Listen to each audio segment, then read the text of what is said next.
খুঁজে পাওয়া গেল নতুন এক রক্তের গ্রুপ জি নেগেটিভ। বিশ্বের প্রায় ৮০০ কোটি মানুষের মধ্যে মাত্র একজনের শরীরে পাওয়া গেছে এই রক্ত। বিজ্ঞানীরা বলছেন, বিশ্বজুড়ে চিকিৎসা বিজ্ঞান ও জিনতত্ত্বে নতুন চমক এনে দিয়েছে এই রক্তের গ্রুপ। কি আছে এই নতুন রক্তের গ্রুপে? বিস্তারিত থাকছে ডেস্ক রিপোর্টে। খুঁজে পাওয়া গেল নতুন এক রক্তের গ্রুপ জি নেগেটিভ। বিশ্বে প্রায় ৮০০ কোটি মানুষের মধ্যে মাত্র একজনের শরীরে পাওয়া গেছে এই রক্ত। বিজ্ঞানীরা বলছেন, বিশ্বজুড়ে চিকিৎসা বিজ্ঞান ও জিন তত্ত্বে নতুন চমক এনে দিয়েছে এই রক্তের গ্রুপ।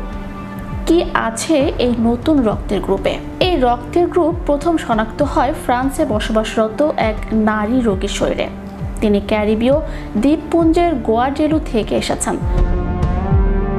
তার নাম অনুসারেই অপ্রাতিষ্ঠানিকভাবে রক্তের এই ধরনকে বলা হচ্ছে গোয়াডা নেগেটিভ বা সংক্ষেপে জি নেগেটিভ। এই নারীর রক্ত পরীক্ষার সময় চিকিৎসকরা দেখতে পান তার রক্ত কোনো প্রচলিত গ্রুপের সঙ্গে মিলছে না, এমনকি পূর্বে শনাক্ত বিরল উপগ্রুপের সাথেও নয়।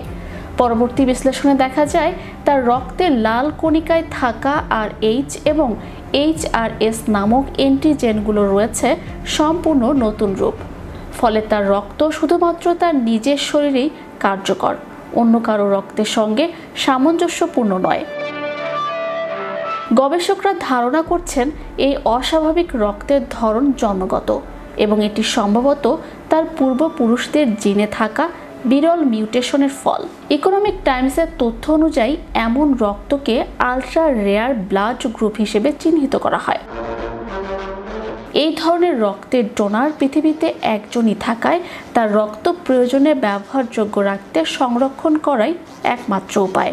বিশেষজ্ঞরা বলছেন, রক্তের সঠিক গ্রুপ না মিললে শরীর তা বিদেশি হিসেবে চিহ্নিত করে আক্রমণ করতে পারে, যা মারাত্মক ট্রান্সফিউশন রিয়াকশনের কারণ হয়ে দাঁড়ায়। এতে রোগীর জ্বর, শ্বাসকষ্ট, এমনকি মৃত্যু হতে পারে।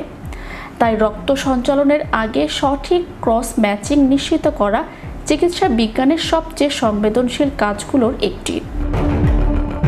বিশ্লেষকরা মনে করছেন, জি নেগেটিভ রক্তের আবিষ্কার শুধু চিকিৎসা নয়, মানব বিবর্তন ও জিনগত বৈচিত্র্য সম্পর্কেও নতুন প্রশ্ন উত্থাপন করেছে। সায়েন্স অ্যালার্ট জানায়, এখন গবেষকরা পৃথিবীর অন্য কোথাও এ ধরনের রক্ত রয়েছে কিনা তা খুঁজে দেখছেন।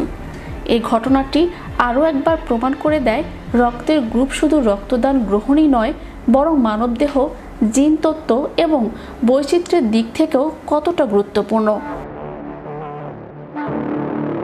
Channel Europe, international desk.